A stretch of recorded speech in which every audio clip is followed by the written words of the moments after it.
पूरी फॉर्म में आ चुका हूं, खड़े होकर सारी केस स्टडीज बना रहा हूं। Freedom fighter Netaji Subhash Chandra Bose, scientist Abdul Kalam पे वीडियो बनाया, बिजनेसमैन सर रतन टाटा पे, पॉलिटिशियन अटल बिहारी वाजपेयी। आज बात करेंगे लौह पुरुष सरदार वल्लभ भाई पटेल। नमस्कार, मैं Vivek Bindra, founder and CEO बड़ा बिजनेस.com। लौह पुरुष पहले होम मिनिस्टर और deputy prime minister, iron man of India बोलते थे उनको, बिस्मार्क ऑफ इंडिया। जर्मनी की कहानी वो बाद में बताता हूं आपको, पहले समझिए उनको आयरन मैन क्यों बोलते थे।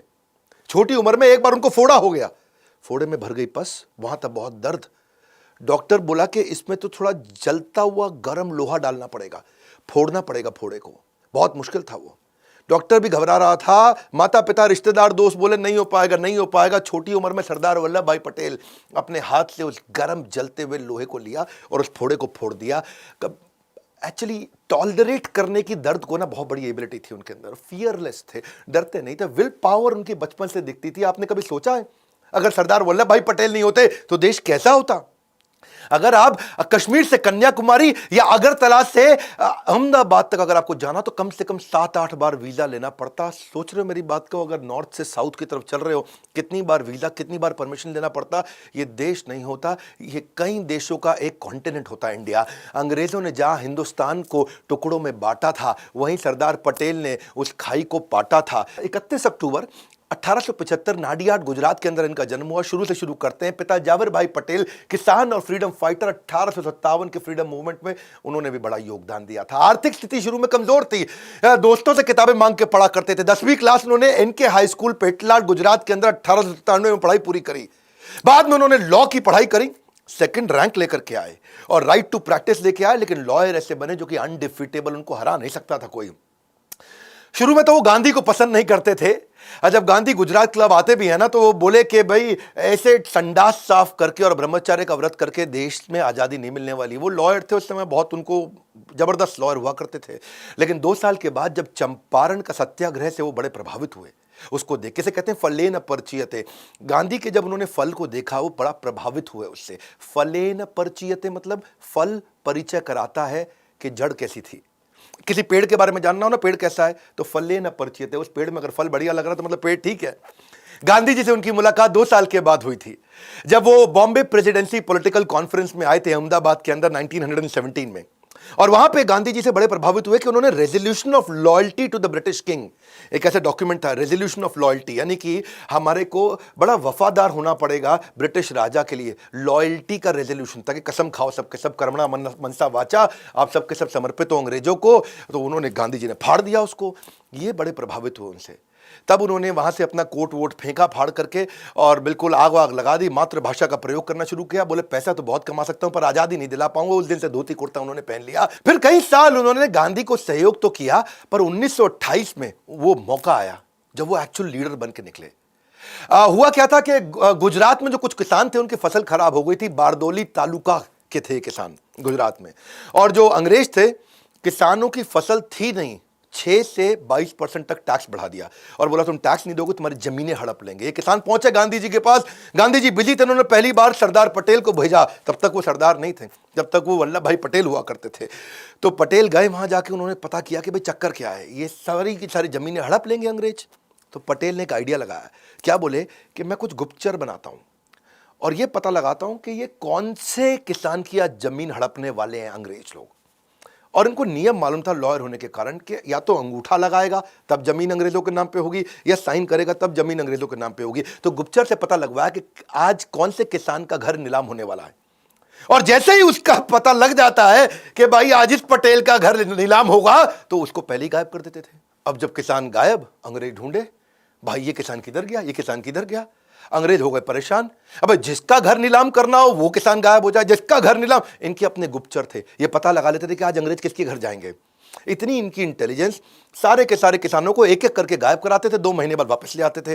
अंग्रेज परेशान हो गए, भाई ना तो उनको मिल रहा टैक्स, ना उनको मिल रही जमीन। वो घबरा के उन्होंने माफी मांग ली। उन्होंने कहा कि भाई ठीक है 22% से वापस 6% ले आते हैं, कम से कम टैक्स तो मिलेगा। बारदौली की औरतें बहुत खुश हुई। वो बोली कि अब आज से आप केवल वल्लभ भाई पटेल नहीं, आज से आप सरदार वल्लभ भाई पटेल हैं। सरदार मतलब चीफ और लीडर ऑफ अ कम्युनिटी। किससे तो बहुत हो सकते हैं सरदार पटेल के, पर वो पहले प्रधानमंत्री क्यों नहीं बने? वहां से शुरू करते हैं। ये डिफाइनिंग मोमेंट है जिससे आपको उनका कैरेक्टर पता चलता है। बात 1946 की है। अंग्रेज वर्ल्ड वॉर 2 के बाद कमजोर पड़ चुके थे। आप जानते थे ना, सुभाष चंद्र बोस जी जो करके गए, पिछला वीडियो तो आपने देखा है। अब अंग्रेजों ने डिसाइड कर लिया कि अब भारत को देने वाले हैं शासन वापस और हम चलेंगे अपने घर की तरफ। अब उसके लिए एक इंटरनल वर्किंग कमेटी कांग्रेस की बना ली गई और यह डिसाइड हुआ कि इस बार जो 1946 में अध्यक्ष चुना जाएगा वो पहले इंडिपेंडेंट कंट्री इंडिया का पहला प्राइम मिनिस्टर वही बनेगा। तो नया अध्यक्ष चुनना था। वर्किंग कमेटी में गांधी जी ने बोला चलो वोटिंग करा लेते हैं। वोटिंग कराया तो रूल यही है कि प्रांतीय कमेटी जितनी होती थी पूरे इंडिया में, जो अलग अलग रीजन से, अलग अलग स्टेट से, सब लोगों को चुनना था कि भाई वर्किंग कमेटी में आप किसको डिसाइड करोगे। तो वर्किंग कमेटी में गांधी, नेहरू, सरदार पटेल, आचार्य कृपलानी, राजेंद्र प्रसाद, खान अब्दुल गफ्फार खान, ये सब हुआ करते थे। और सारी प्रांतीय कमेटियों ने जब अपने अपने वोट दिए तो उस दिन वर्किंग कमेटी की मीटिंग जहां बैठी और वहां सब खोल के चेक किया गया तो कृपलानी हैरान हो गए और उन्होंने कहा कि एक्चुअली नेहरू के नाम पे किसी ने वोट नहीं किया पूरे देश में। 15 में से 12 लोगों ने सरदार पटेल के नाम पे किया, 2 लोगों ने कृपलानी के नाम पे किया और 15वें का पता ही नहीं चला। अब इसमें जब गांधी ने देखा कि भाई सारे के सारे सरदार पटेल को एक्चुअली वोट इसलिए करते थे क्योंकि उनकी ऑपरेशनल कैपेबिलिटी अच्छी थी, पूरे देश में उनका एक्सेप्टेंस था, सारे के सारे देश के लीडर्स उनको बड़ा मानते थे। अब वर्किंग कमेटी ने कहा कि ठीक है, प्रांतीय कमेटी ने जो किया, गांधी जी आपका क्या विचार है। गांधी जी ने वहीं पर तुरंत नेहरू से पूछा कि मैं नेहरू, तुम्हारे लिए किसी ने वोट नहीं किया, सबने सरदार पटेल के लिए वोट किया है, तुम्हारा क्या विचार है। गांधी जी ने औपचारिकता के लिए पूछ लिया तुम्हारा क्या विचार है। नेहरू ने कोई जवाब नहीं दिया। नेहरू ने मुंह नीचे कर लिया और मुंह नीचे करके चुप हो गए। गांधी जी ने बोला बोलो, उन्होंने मुंह नीचे ही रखा और जवाब नहीं दिया। गांधी जी को समझ आ गया कि नेहरू दूसरे नंबर की पोजीशन को एक्सेप्ट नहीं करना चाहते, प्रधानमंत्री वही बनना चाहते हैं। अंदर से गांधी की भी इच्छा थी कि इसको प्रधानमंत्री बनाया जाए। तो गांधी ने एक कागज निकाला और कागज पे कुछ लिखा, उसको फोल्ड करके वहीं सरदार पटेल को दे दिया। सरदार पटेल ने जैसे ही कागज खोला तो उन्होंने कागज फोल्ड करके वापस अपने जेब में रख लिया और वहीं उन्होंने बोला कि मैं अपनी दावेदारी अध्यक्ष के पद से वापस लेता हूं।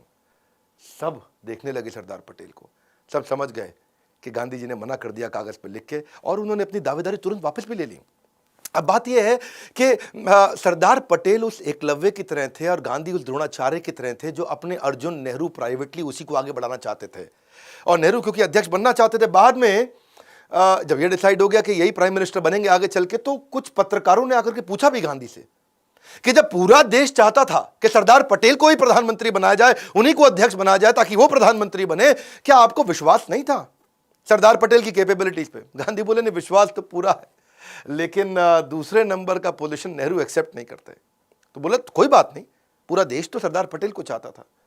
बोले सरदार पटेल तो मेरी बात मान जाते हैं ना, नेहरू मानता नहीं। और नेहरू जो है ना, उसके साथ दिक्कत यह, अगर वो नहीं मानता और वो कांग्रेस तोड़ देता तो अंग्रेज उसका बड़ा फायदा उठा लेते हैं। Nehru is the only English man, Nehru ही एक अकेला इंग्लिश मैन है हमारे देश के अंदर जो जाके अंग्रेजों के साथ बातचीत कर लेगा।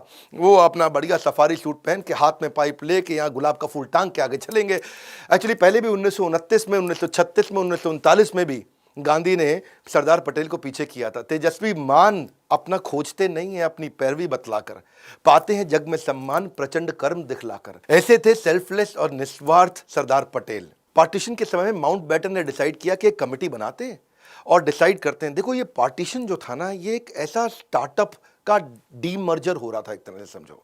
2 नए देश बनने वाले थे और जैसे समझो जब हीरो और होंडा अलग हुए तो डिसाइड करना था कि भाई हीरो के पास क्या जाएगा, होंडा के पास क्या जाएगा। वो डीमर्जर हो रहा है।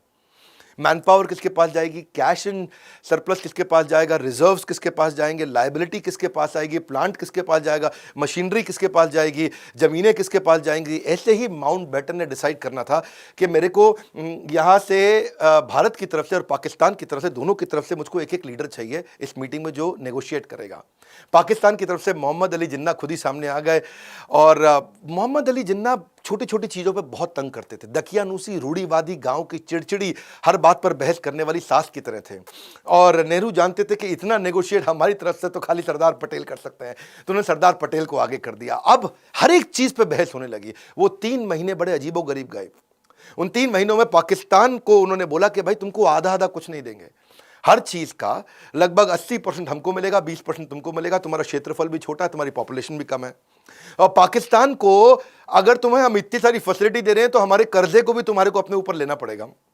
तो ये थे सरदार पटेल, जिन्होंने बड़ा अच्छा नेगोशिएशन कराया कि भाई कैश में सोना चांदी, डाक की टिकटें, पोस्टल रेवेन्यू स्टैंप, ये सब कैसे डिवाइड किए जाएंगे। 400 करोड़ रुपया उस समय भारत के पास हुआ करता था। तो जिन्ना ने बोला कि भाई आधा आधा कर दो, 200 तुम रखो 200 हम रखेंगे। सरदार पटेल बोले नहीं, तुमको 75 करोड़ ही मिलेंगे, क्योंकि तुम्हारी जनसंख्या और खर्च दोनों ही कम है हमसे, तो उसमें से 20 करोड़ तुमको अभी दे देंगे, 55 करोड़ बाद में दे देंगे। जिन्ना चालाक थे, एक मौका भी नहीं छोड़ना चाहते थे। बोले मुझको करेंसी प्रिंटिंग मशीन भी दे दो।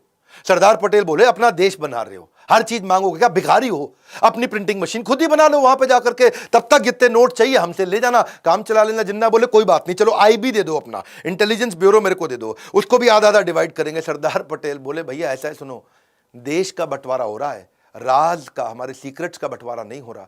क्योंकि जानते थे सरदार पटेल, अगर इंटेलिजेंस ब्यूरो उनको दे देंगे तो ये सारे हमारे इंटेलिजेंस ब्यूरो के राज लेकर के फिर हमको नुकसान करेंगे। माउंटबेटन जो थे वो बोले मेरे पास 2 गाड़ियां हैं, चलो उनको भी रख लो। एक गाड़ी सोने की थी, एक चांदी की थी। तो जिन्ना जो है अपना लाठी घुमाते हुए जा करके सोने की गाड़ी का दरवाजा खोले, उसमें जाके बैठ गए, सोने वाली तो हम ही लेंगे। सरदार पटेल देखिए यार, ये आदमी तो हर चीज में चिढ़ेगा। सरदार पटेल ने बोला नहीं देते तुमको, एक काम करो, चलो टॉस करो, सिक्का उछाल लो, हेड टेल, देखते हैं किसके हाथ में सोने की आती है चांदी की आती है। माउंटबेटन ने सिक्का उछाला और बोला हेड टेल। सरदार पटेल ने बोला हेड, तो वो जीत गए। सोने की गाड़ी भारत को मिल गई, चांदी की उनको मिल गई, भाई पाकिस्तान को।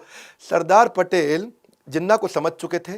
जिन्ना ने बंटवारे के बाद भी तंग किया। सरदार पटेल उनको एक साथ पैसा भी इसलिए नहीं दे रहे थे कि इनको एक बार में पैसा दूंगा तो ये बाद में मुझको तंग करेगा।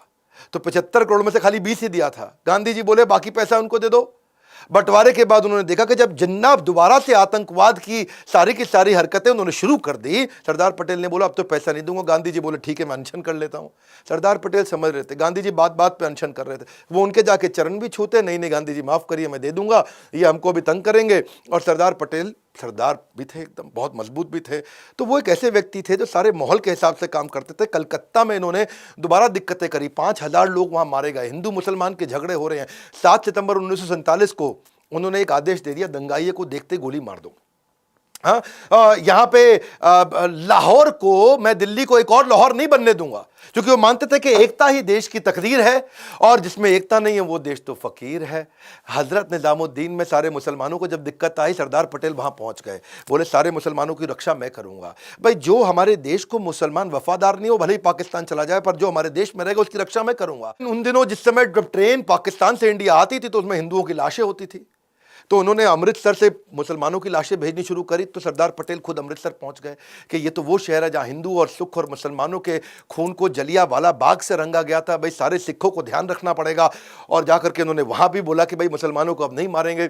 समूहम सर्वभूतेषु, सरदार पटेल ऐसे व्यक्ति थे जो मुसलमान और हिंदुओं सबकी रक्षा करना चाहते थे। बेसिकली इनके कॉन्ट्रीब्यूशन में जो हिस्सा था ना, वो जो 565 रियासतें इन्होंने जोड़ी, सबको जोड़ करके भारत को अखंड बनाया, जो नेगोशिएशंस किए, वो सरदार पटेल का बहुत बड़ा कंट्रीब्यूशन था। ये साम दाम दंड भेद तीनों चारों किया करते थे। बातचीत की नीति हो गया साम दाम, भाई बातचीत करके 561 रियासतें इन्होंने साथ में कंट्रोल कर ली। जो नहीं माना जूनागढ़, तो वहां जाके भेद कर दिया जूनागढ़ के अंदर। जो बिल्कुल नहीं माना जैसे कि हैदराबाद, वहां जाके उनको दंड दिया। ऐसे व्यक्ति थे सरदार पटेल के, डसते नहीं थे, फन दिखा के डरा देते थे। जोधपुर जूनागढ़ में बड़ी दिक्कत आई। जोधपुर के राजा थे, वो सारी 22 की 22 रियासतें पूरे राजस्थान की, ग्रेटर राजस्थान की, वो जोधपुर से इन्फ्लुएंस थी, क्योंकि जोधपुर बहुत बड़ा था। और वहां के जो राजा हनवंत सिंह थे, 1947 में वो धौलपुर के महाराज नवाब की मदद से, जो भोपाल वाले थे, उनकी मदद से जाके जिन्ना से मिले और जिन्ना के साथ उन्होंने नेगोशिएशन कर लिया। और जिन्ना ने उनको कन्विंस कर लिया कि भाई तुम, मैं कोरे कागज पे साइन करके दे देता हूं तुमको, महाराज हनवंत सिंह ऑफ जोधपुर, जो तुमको चाहिए मुझसे ले लो। और डिसीजन ये हो गया कि कराची का बंदरगाह की सुविधा दे देंगे आपको, रेलवे के आने जाने की सुविधा दे देंगे, अनाज और शस्त्रों के इंपोर्ट एक्सपोर्ट की पूरी सुविधा दे देंगे। तो इनको इतना कंफर्ट आ गया, बोले हम तो जा रहे हैं पाकिस्तान में। और जोधपुर के इन्फ्लुएंस के चक्कर में राजस्थान की जो बाकी 21 रियासतें थी, वो भी जोधपुर के पीछे पीछे चलती थी। उन्होंने भारत के साथ जुड़ने को मना कर दिया। सरदार पटेल के लिए बहुत दिक्कत आ गई। सरदार पटेल ने जो वीपी मेनन, ये वीपी मेनन पे एक वीडियो बनाना बनता है, बहुत जबरदस्त आदमी थे उनके टाइम के। उन्होंने इसको भेजा कि जाओ भैया तुम जोधपुर के महाराज से जाके मिलो और उनको बोलो इंस्ट्रूमेंट ऑफ एक्सेशन पर साइन कर दो, तुम भारत के साथ ही रहने वाले हो। जाके वहां वीपी मेनन पहुंचे तो जोधपुर के महाराजा ने रिवॉल्वर लगा दी उसके गले पे, बोला तुझको तो खत्म कर दूंगा। बेचारा वीपी मेनन वापस आया, समझ में आया इनको कि भाई सरदार पटेल को सुनने नहीं वाला। तो मैंने बताया ना, ये फन दिखा के डराते थे। इन्होंने जोधपुर के राजा को बोला दिल्ली आओ मुझसे मिलने के लिए। जोधपुर के महाराज जब दिल्ली पहुंचे, हनुमंत सिंह को मिलने के बाद बोले कि तुम्हारे जो पिता है ना, वो मेरे बहुत अच्छे दोस्त थे और तुम्हें मेरी देख रेख में छोड़ के गए हैं। और मेरी बात समझ लो, अगर तुम ऐसे नहीं मानोगे तो पिता के रूप में आकर के ऐसा दंड दे के तुम्हें सुधारूंगा, अकल आ जाएगी तुमको। और उनको, क्योंकि ना इनको मालूम था कि जैसलमेर, बीकानेर, ये सब कोई साथ में नहीं आया और ये पाक के साथ जाके मिल गया। अगर पाकिस्तान के साथ और राजस्थान पाकिस्तान के पास चला जाता तो पूरा राजस्थान मिला के पाकिस्तान दिल्ली के नजदीक आता। और किसी देश की राजधानी अगर बाजू वाले देश के बिल्कुल नजदीक हो तो देश की राजधानी पर खतरा बढ़ जाता है। तो इन्होंने उनको समझाया जोधपुर के राजा को, भाई मेरी बात सुन, तेरे जो जनता है ना वो तेरा साथ नहीं देगी, सारी जनता तेरी हिंदू है और पाकिस्तान के साथ जबरदस्ती जोड़ा तो जनता समेत मैं तेरे खिलाफ खड़ा हो जाऊंगा, खत्म कर दूंगा। तो नतीजा बाद में यही निकला कि इन्होंने साइन कर दिया, बोला ठीक है जी सरदार पटेल जी माफी मांगता हूं, सारी 21 रियासतें इनके साथ वापस आ गई। इधर पूरा राजस्थान कंट्रोल में आया, लेकिन गुजरात का जूनागढ़, वहां हो गई दिक्कत, क्योंकि जूनागढ़ में पॉपुलेशन तो हिंदू की थी, राजा मुसलमान था। वो बोला हम पाकिस्तान से मिलेंगे। बिना लड़े सरदार पटेल ने वीपी मेनन को फिर बोला, जाओ भैया जूनागढ़ पहुंच जाओ, इस बार मैं लड़ूंगा नहीं। बिना लड़े कैसे करेंगे, इसे बोलते हैं कूटनीति। बोला राजा से मत मिलना, जागीरदारों से मिलो। ऊपर राजा है, नीचे जागीरदार है छोटे छोटे, उनसे जाके मिलो, उनको जाके भड़का दो और जाकर के क्या बोलो, उनको बोलो कि तुम्हारा मुस्लिम नवाब मुस्लिम मुल्क के चंगुल में तुम सबको फंसवा देगा। तुम सारे हिंदू हो, तुम्हारा नवाब मुसलमान, वो देश मुसलमान, तुम सब फंस जाओगे। जैसे ही ये बोला तो वहां विद्रोह चालू हो गया। सारे जागीरदार राजा को बोलने लगे, मुस्लिम नवाब को, वहां पे हम नहीं जाएंगे पाकिस्तान में। और बिना लड़े इन्होंने क्या बोला, कूटनीति से चलो वोटिंग करा लो। जब वोटिंग कराया गया 1948 के अंदर जूनागढ़ में, तो इंडिया के लिए उनसे पूछा किसको वोट दोगे, इंडिया में रहोगे कि पाकिस्तान में रहोगे। तो 1,19,000 लोगों ने भारत के लिए वोट किया, केवल 91 लोगों ने पाकिस्तान के लिए वोट किया।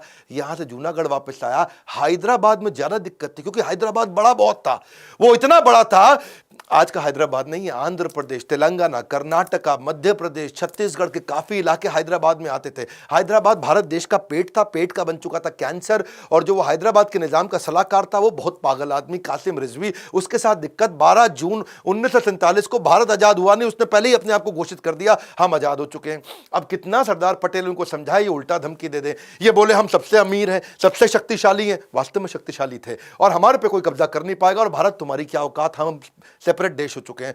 अच्छा, पटेल युद्ध करना नहीं चाहते थे, क्योंकि वैसे ही इंडिया पाकिस्तान का बहुत जरा टसल चल ही रहा था। और ये, लेकिन हैदराबाद वाले मान नहीं रहे। इन्होंने पाकिस्तान को 20 करोड़ रुपया उधार दे दिया, पाकिस्तान को और एम्पावर किए जा रहे थे, और ताकि पाकिस्तान कश्मीर में लड़ने के लिए भारत के खिलाफ हथियार खरीद सके। हिंदुओं का बलात्कार कर रहे, हत्या कर रहे, लूटपाट कर रहे। तो हैदराबाद एक ऐसा कैंसर था। अच्छा, इन्होंने कई डिस्कशन कर ली वहां निजाम के साथ में, और कई बार उन्होंने अग्रीमेंट ब्रेक कर दिया। आखिरी बार बोला सरदार पटेल ने, खत भेज रहा हूं तुमको, आखिरी मौका दिया जा रहा है। निजाम जब नहीं माने, पटेल ने सैन्य कार्रवाई का आदेश दिया। 5 दिन लड़ाई हुई, 5 दिन में हैदराबाद की फौज ने घुटने टेक दिए, हैदराबाद पूरे देश के अंदर वापस आकर के मिल दिया। इसी तरह कश्मीर में दिक्कत आ रही थी। अब कश्मीर में दिक्कत क्या थी, वहां के राजा थे हरि सिंह, वो कहते हैं भाई हम भी नहीं मानेंगे, है जी, हमाऊ अलग देश, है जी, हमारा ही अलग देश हो गया। राजा हरि सिंह बोले यार मेरा तो प्लान ही अलग है, मैं इसको स्विट्जरलैंड बना दूंगा, कश्मीर बड़ा खूबसूरत है, इसको स्विट्जरलैंड बनाऊंगा, मेरी ज्योग्राफिकल कंडीशन बहुत अच्छी है। लेकिन हुआ क्या, अभी तो वो आके भारत में मिले नहीं थे। हुआ ये कि वहां से वो इंडिपेंडेंट रहना चाहते थे, वहां से पाकिस्तान ने क्या गलती कर दी, 22 अक्टूबर 1947 को कबालियों के माध्यम से उन्होंने जेएनके पे हमला कर दिया, और कश्मीर के जो लोकल मुस्लिम थे वो कबालियों के पाकिस्तानियों के साथ मिल गए। और जैसे ही वो पाकिस्तान के साथ मिल गए, राजा हरि सिंह बहुत दिक्कत में आ गए। अब मौका ढूंढते थे सरदार पटेल, बिना लड़े इस बार फिर उन्होंने कहा वीपी मेनन जाओ जम्मू पहुंच जाओ। और जम्मू गए, वीपी मेनन को भेजा वहां जाकर के, और उनको बोला हम है ना आपकी सहायता करने के लिए। और वीपी मेनन आ गए, बोले ये जितने कबालिए हैं ना इन सबको ऐसे उड़ा देंगे 2 मिनट में, तुम बिल्कुल टेंशन मत लो, तुम खाली कागज साइन कर दो कि तुम भारत के साथ रहोगे। और इंस्ट्रूमेंट ऑफ एक्सेशन लेके गए कि भाई तुम हमारे साथ मिलने वाले हो। और जाके राजा हरि सिंह ने तुरंत साइन कर दिया, बोला मरता क्या ना करता, मेरे को भारतीय फौज की मदद चाहिए इस समय, कबालियों से हमको बचा लो। और भारतीय फौज वहां पहुंच गई, कबालियों को उखाड़ के खत्म कर दिया। ये ऐसे व्यक्ति थे सरदार पटेल, इन्होंने पूरे भारत को एक किया, एक धागे में पूरे भारत को जोड़ दिया। आज हमारा भारत इतना बड़ा समृद्ध शक्तिशाली है। यहाँ की मैनेजमेंट ऑपरेशंस को तेज किया। अंग्रेजों के टाइम के जो आईसीएस हुआ करते थे, इंडियन सिविल सर्विस, उन्होंने इनको आईएएस बना दिया, क्योंकि इंडियन सिविल सर्विस के लोग वो book keeping, accounting, warehouse management, छोटे छोटे काम करते थे। इन्होंने आईएएस को एम्पावर किया कि वो प्रशासन में सहयोग करे, कानून को लागू करे, लॉ एंड ऑर्डर अच्छा करे, एग्जीक्यूशन की स्पीड तेज करे, पॉलिसीज बनाए, इंपोर्ट के डिसीजन ले, secretary, joint secretary, additional secretary, magistrate, वो सारे इन्होंने तैयार कर दिए। और बाद में फिर आगे चल के जो शेख अब्दुल्ला आए, उन्होंने जम्मू एंड कश्मीर के लिए अलग स्पेशल स्टेटस की डिमांड करी, उसको स्वीकार भी कर लिया। लेकिन सरदार पटेल जानते थे कि आज ये इंडिपेंडेंट स्टेटस मांग रहे हैं, आगे चल करके ये इंडिपेंडेंट कंट्री बनने की कोशिश करेंगे। हुआ भी यही। सरदार पटेल ने उस समय में आर्टिकल 370 में एक मामूली सा बदलाव कर दिया, छोटा सा बदलाव। और क्या लिखा? संसद जब चाहे राष्ट्रपति के अप्रूवल से धारा 370 को खत्म कर सकती है। आज हमारी सरकार ने उसी का फायदा उठा करके जम्मू कश्मीर को पूर्ण रूप से भारत में मिला लिया है। ये पैटर्न बेस्ड प्रेडिक्शंस कर लेते थे। चाइना के बारे में शुरू से समझ रहे थे। विदेश मंत्रालय सरदार पटेल के पास नहीं था, नेहरू के पास था, लेकिन ये फिर भी बिहेवियरल पैटर्न चाइना का ऑब्जर्व कर रहे थे कि चाइना का जो विस्तारवाद, यानी कि जो सिक्किम को, तिब्बत को, सबको एक्वायर करना चाहता है, उसके कंसिस्टेंट एफर्ट कर रहा है, सिक्किम भी मेरा हो जाए, तिब्बत भी मेरा हो जाए, ये सरदार पटेल पहचान रहे थे। पटेल ने बोला नेहरू को, ये कम्युनिस्ट पावर है, हम डेमोक्रेटिक हैं, इनसे दूर रहो, कम्युनिस्ट से दूर रहो। लेकिन नेहरू ने जाकर उनको प्रमोट कर दिया, चाइना को, यूनाइटेड नेशन सिक्योरिटी काउंसिल में, उनको परमानेंट मेंबर भी बना दिया। आगे चल के वही हुआ, 1950 में चाइना ने तिब्बत पे भी अटैक किया, हजारों लोगों की क्रूर तरीके से हत्या करी, औरतों का बलात्कार किया, बच्चियों का बलात्कार किया, महिलाओं की ब्रेस्ट काट दी उन्होंने तिब्बत के अंदर, 22 धर्म गुरुओं को अरेस्ट करके उनको यातनाएं दी। पटेल पैटर्न बेस्ड प्रोडक्शन समझते थे, ये उनकी इंटेलिजेंस थी। 1962 में फिर से चीन ने हमारे पंचशील समझौते को तोड़ा और अक्साई चीन को उन्होंने आके अपने कब्जे में कर लिया। आज भी वो अरुणाचल प्रदेश, लद्दाख, इस सबको अपने कब्जे में तो लेना चाहता है। चाइना क्या कर रहा है? आज वीटो पावर का इस्तेमाल कर रहा है इंटरनेशनल लेवल पे हमारे खिलाफ। UNSC, United nation security council में हमारे को वीटो पावर ना मिल जाए, उसके लिए वो लगातार काम कर रहा है। जैशे मोहम्मद के फाउंडर जो है मसूद अजहर, उसको इंटरनेशनल टेररिस्ट घोषित नहीं करने दे रहा। कश्मीर के मुद्दे में पाकिस्तान का फेवर कर रहा है। बहरहाल एक युग का अंत हुआ। मुंबई के बिरला हाउस में 15 दिसंबर 1950 को आपका देहांत हुआ, आपका देह अंत हुआ, आत्मा का अंत नहीं। आत्मा आज भी हमारे देश में बसती है। लंबी बीमारी के बाद दिल का दौरा पड़ने से सरदार पटेल हमारे बीच में नहीं रहे। देश के पहले राष्ट्रपति राजेंद्र प्रसाद का कहना है कि जब इंसान अपने पद से नहीं बल्कि अपने काम से प्यार करता है, वही सरदार पटेल बन पाता है। 31 अक्टूबर को उनके जन्मदिन को एकता दिवस के रूप में मनाया जाता है। जैसा सरदार पटेल चाहते थे कि भारत समृद्ध बने, वही इच्छा आज हमने भी बिल्ड करी है कि भारत समृद्ध और एम्पावर्ड बने। आज इस समय अस्त्र शस्त्र का समय नहीं रहा है। आज एजुकेशन, एंटरप्रेन्योरशिप और इकोनॉमी के दम पे देश मजबूत होता है और दुनिया से लड़ता है। आज वर्ल्ड वॉर टेक्नोलॉजी और इकोनॉमी के बेस पे चलती है, और वही हम चाहते हैं कि एजुकेशन, एंटरप्रेन्योरशिप और इकोनॉमी को बढ़ाने के लिए एवरीथिंग अबाउट एंटरप्रेन्योरशिप, एवरीथिंग, सब कुछ हमने सारे देश के पावरफुल बिलियनियर प्रोफेसर्स के साथ आपको दिया है। आप फोन करिए, बोर्ड लाइन नंबर में पता करिए। एवरीथिंग अबाउट एंटरप्रेन्योरशिप इतना अफोर्डेबल हो गया है कि आप आज वास्तव में हमारे कंटेंट को कोई बीट नहीं कर पा रहा है। जो आकर के हमारी ऐप पे कंटेंट कंज्यूम कर रहा है, गेम चेंज कर रहा है। बहरहाल फ्री वीडियोस में फिर भी देता रहूंगा। कौन सी स्पोर्ट्स पर्सनालिटी पे, आप मैरी कॉम पे, सचिन तेंदुलकर पे इनका जन्मदिन आने वाला है, या इंटरनेशनल पर्सनालिटीज पे Warren Buffett, Steve jobs, Bharat में कई व्यापारी बहुत बड़े हैं, अंबानी है, राधा कृष्ण दमानी है, आनंद महिंद्रा है, लक्ष्मी मित्तल है, उदय कोटक है। किसके विषय में आप वीडियो देखना चाहते हैं? कमेंट बॉक्स ये आपका है, ये आपके लिए है। मैं हजारों कमेंट्स चाहता हूं, जिसके ऊपर ज्यादा लाइक्स आए, जिस पे ज्यादा वोट आए, मैं उसी के ऊपर नेक्स्ट वीडियो बनाऊंगा। खड़े होकर पूरी एनर्जी के साथ आ चुका हूं। सरदार पटेल के इस वीडियो को पूरे देश में फैलाइए, अपने बच्चों को जरूर दिखाइए, अपने एम्प्लॉयज को दिखाइए। ऐसे थे सरदार पटेल जो अकेले अपने विजनरी दम पे पूरे भारत को आज एक किया। आज इतने वीजा ना लेने पड़ते हमको कश्मीर से कन्याकुमारी, हमें अहमदाबाद से अगरतला, अगर सरदार पटेल ना होते। हमारे साथ जुड़े रहने के लिए, इस वीडियो को शेयर करने के लिए मेहनत करता हूं, बहुत मेहनत करता हूं। लाइक करके थोड़ा सा उत्साह बढ़ाने के लिए आप सबका हृदय की गहराइयों से प्रेम पूर्वक बहुत बहुत धन्यवाद।